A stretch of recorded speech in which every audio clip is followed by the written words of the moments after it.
Androlog da oradan yazır. Özün bildin de. Az sizin böyle. Sizdə çatır. 6 yaşında uşaq depresyondadır. Fikir çəkir.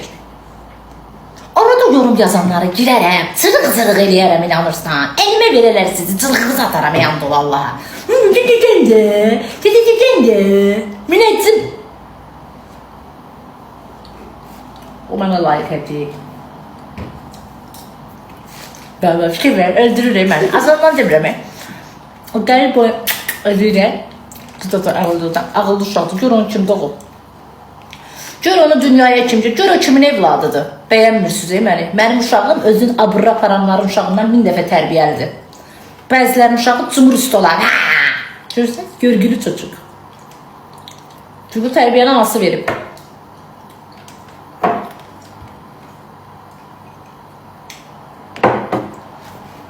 Çörəkli. Ay sağ ol.